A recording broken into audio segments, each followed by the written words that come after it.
The Butch Jones era with the Arkansas State Red Wolves has not gone according to plan. This is the team that made a bowl game for a lot of the 2010s and has fallen back down towards the bottom of the Sun Belt Conference here for most of the 2020s. However, 2023 is looking like it could be that year where the Red Wolves can see a jump in their play in the Sun Belt Conference. They got some very nice pieces coming back. And so a lot of people believe that this is the year for Red Wolf football. Can this be the year where the Arkansas State Red Wolves are going to bounce back and make a bowl game, or are they going to be searching for a new head coach in the winter? What's up, Tailgaters? My name is Tailgate Nate, and welcome to my channel. I'm previewing and predicting all 133 FBS level college football teams this summer. It means I'm doing your favorite team, so hit the subscribe button and ring the bell so you know when that video gets uploaded, but there are more ways than that you can help me support my channel. Hey, you're doing one right now by watching the video. You can do more by liking, commenting, sharing, anything else that you guys are willing and able to do to help me support my channel. I would greatly appreciate anything that you guys were willing and able to do. The support on the channel has been amazing this summer. I can't thank you guys enough. But let's go ahead and dive in. Talking about the Arkansas State Red Wolves as Sunbelt predictions are going to be coming to a close today. Hey, how do we do things around here? I'm glad you asked. We're going to go through a roster overview and look at who the team lost, who's coming back, and who's coming in through the transfer portal and recruiting class, as well as taking a look at the 2023 Red Wolf football schedule. My apologies. And we'll give it a game-by-game preview and prediction as well. So without further ado, let's talk about Arkansas State here in 2023. Quarterback position. Well, you are going to be losing what was a pretty solid quarterback during his time with the Arkansas State Red Wolves, and that was James Blackman. The former Florida State transfer had 2,471 yards, 14 touchdowns, only 3 interceptions on 64% completion percentage. Again, as I said, was a really good player for the Red Wolves. Believe he has moved on to the NFL. He has been signed by a team out in the professional realm. You also are going to lose A.J. Mayer, who was your second leading passer last year, 214 yards, 2 touchdowns and a pick for him last season. So what does that leave you with in the quarterback room? Well, Jackson Daly comes back. He threw 10 passes last year, completed half of them for 34 yards, and threw a pick as well. So enter former Colorado transfer J.T. Shrout. Again, we know the roster overhaul going on with that program out there. So J.T. Shrout comes in, didn't have a lot of help in the skill position room at Colorado, and definitely could have a pretty solid skill position room here with the Arkansas State Red Wolves to work with, but we'll see what he's made of at the quarterback position. When you take a look at the running back room, this is the rushing attack that was one of the worst in the nation last year, barely over 1,000 yards, only 2.8 yards per carry, yet they did score a lot on the ground, 16 rushing touchdowns for this team last year. When you take a look at the running back room, well, Johnny Lang and Marcel Murray, your leading rusher, and Johnny Lang is gone, 419 yards and 3 touchdowns. And then Murray had 193 yards in the touchdown last season. But your lead rusher this year should be Brian Snead. He had 299 yards, 3.7 yards per carry, and did lead the team with 6 rushing touchdowns. Jaquez Cross is also going to be coming back as well, 3.8 yards per carry for him last season. But the rushing attack has to improve for the Red Wolves this season. Now, in the wide receiver room, you do lose your fair share of pieces here as well. Champ Flemings was your leading receiver among wide receivers from last year, 41 catches, 492 yards, and a touchdown last season. Valence Hunt and Daverick Jenkins are also going to be leaving this wide receiver room as well. But you do return Jeff Foreman. He's a pretty good piece. Averaged 16.4 yards per reception last year, 491 yards and 4 touchdowns. Adam Jones will be coming back as well. And you do get some transfers in. Courtney Jackson is going to be coming over from Syracuse. You also do have another wide receiver in Kamari Thompson coming over from Illinois, although I didn't really see him on the depth chart according to ourlads.com. But you also have a familiar face coming back to this program, and Red Wolf fans know how much of a threat Corey Rucker was for this team here. He went off to South Carolina last year. He has transferred back to this program, and that's a huge boost to the wide receiver room for the Arkansas State Red Wolves. When you take a look at the tight end room, well, your leading receiver among everybody last season was Seydou Traore. Apologies if I said that last name wrong, or first name for that matter. 655 yards and 4 touchdowns for him last year. But Emmanuel Stevenson, McCrumbie are going to be leading the tight end room this season. And then on the offensive line, Robert Holmes is gone, but Macklin Thomas, Mekhi Butler, and Noah Smith come back, as well as Jacob Bayer and Jalen Cunningham, some notable transfers coming in to this program. So there was your offense for the Arkansas State Red Wolves. Again, rushing attack has to improve, but I feel like the pass game and wide receiver room can be pretty solid this season. Let's take a look at the defense for the Red Wolves this year. When you take a look first at the defensive line, your leading tackler among defensive linemen from last year, and T.W. Ayers, is going to be gone. 38 tackles in the sack for him last season. You're also going to be losing John Mincy as well, who had 20 tackles last season. But you do get a lot of guys back on this defensive line. Ethan Hassler, Thurman Gethers, VJ Bronson, Tim Hardiman, and then you do get a transfer as well. Micah Bland is going to be coming in to this program. Not a bland player at all, pun absolutely intended. That's a guy that can give a lot of punch to this defensive line as well as what they have returning to this team. Hassler was the leading sackman on that defensive line last year. He had 3 of them last season. When you take a look at the linebacking unit, you are going to be losing your leading tackler from last year, Jordan Carmouche. Apologies if I said that last name wrong, but he had 83 tackles, a sack, and a pass defended last season. You're also going to be losing Kavon Bennett. He was a top 10 tackler and led the team in sacks, 50 tackles, 5.5 sacks for him last season. However, Malik Straker, Jaden Harris, Cam Jeffrey, Charles Willikes, and some other names are going to be returning to this linebacker room.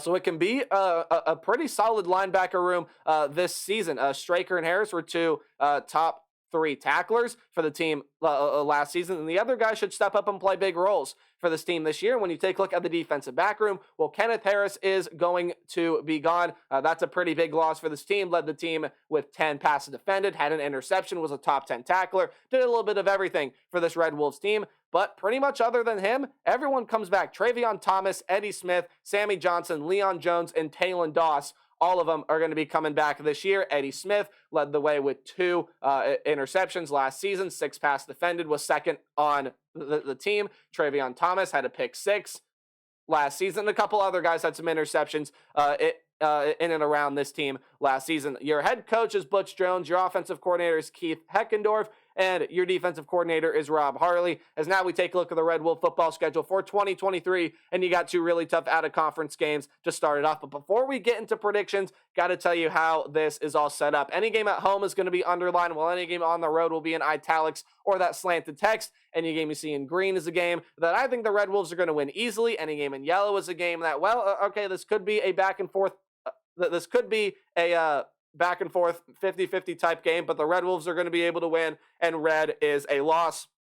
You got a Power 5 opponent, and a really, really good one at that to start off your schedule with the Oklahoma Sooners. Do believe you will drop this game. Oklahoma's going to be way too talented. Now, I know that defense has to improve from last season, but I do not think that Arkansas State has the necessary pieces offensively to be able to expose what Oklahoma is lacking on that defense if the questions persist this season. So I see Oklahoma being able to win. That's a really dynamic offense over there as well. Memphis, same kind of thing. Right now, the defense is still pretty solid at Memphis. They have a lot of nice pieces coming back. But again, the focus is on the offense. Seth Hennigan is back. He's got a really good group of skill position players, and I think they're going to be a lot more talented than the Arkansas State Red Wolves. So give me the Memphis Tigers. Arkansas State starts off with 2 losses here in 2023, but I do believe you will pick up your first win against Stony Brook. That is an FCS level program. Now, again, who knows? Stony Brook may be able to put up somewhat of a decent fight here, but I am predicting that the Red Wolves are going to be able to walk away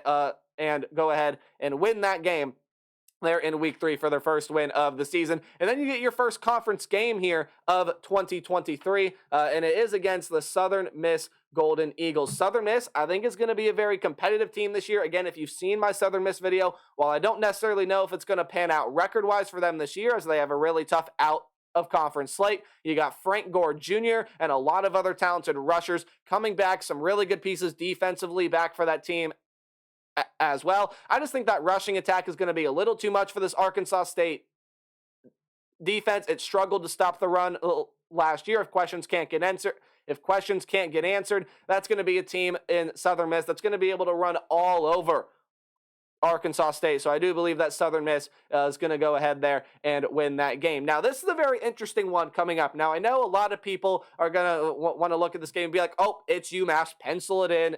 It's a win. Actually, pen it in. It's a win. UMass has improved a lot this season. They've added a lot of very, very talented transfers, a lot of former 3-stars, maybe even some former 4-stars coming out of high school there, going on the road to play this game. It is not going to be easy, I think, to beat the UMass Minutemen when you are a team of Arkansas State's caliber, at least what they have proven in the past. I think this is going to be a very close, very, very competitive game here, but I do believe that the Arkansas State wide receiver room is going to be the difference. I think they're going to be able to do enough against this UMass secondary, and I think they're going to be able to walk away with a very uncomfortable win here on the road against the UMass Minutemen. Again, don't be surprised if that's a game they end up losing. I think it's a very winnable game for UMass, which means it's a very losable game for the Arkansas State Red Wolves, but I do still think they will walk away with a win in that game. And then you got on the road against Troy here. And Troy's Sun Belt champion from last year. They're going to be one of the best teams in the Sun Belt Conference this year. Yes, a lot of key defensive pieces left to the NFL and by other means, but there still is a lot coming back. That's going to be a very good team in the Sun Belt Conference this season, and I think Arkansas State's going to be no match for the Troy Trojans. And after your bye week, you will also be no match for the you are the Arkansas State Red Wolves. You will be no match for the Coastal Carolina Chanticleers. Hey, Grayson McCall, he's coming back at quarterback, and he quite possibly has the best grouping of skill position players in the entire Sun Belt Conference. The defense, while it doesn't necessarily have the star power it has had over the past couple of seasons, that's a defense that's still going to play really well. And hey, that team is under new management. Maybe they take a step back under Tim Beck. No, I think they're still going to be really, really good and still one of the favorites to reach the Sun Belt title game. Now, you got a game on the road against the University of Louisiana Monroe. Hey, this should be a very, very winnable game for the Arkansas State Red Wolves. However, when you take a look at what University of Louisiana Monroe has done in the past, they have improved. They have steadily started to climb that ladder in the Sun Belt Conference. They absolutely could continue to do so here in 2023. And I think that ULM, while they're going to be really thin at the quarterback position this year, and that could lead to them taking a dip record-wise, I still think it's going to be a very competitive, very interesting team to watch. Arkansas State going on the road here, I think, is going to have some quarterback troubles of their own. Again, if JT Shrout doesn't work out, I think it's going to be a pretty solid weapon. That wide receiver room can be pretty solid. The rushing attack may end up failing them here. And then again, that defense as well has got to show that they can improve. So University of Louisiana Monroe takes home the win there in that one. Then you got the Louisiana Raging Cajuns coming up here as well. Now, that is a team that I expect, maybe not this year, but maybe in a couple of years, to take some steps in the Sun Belt Conference.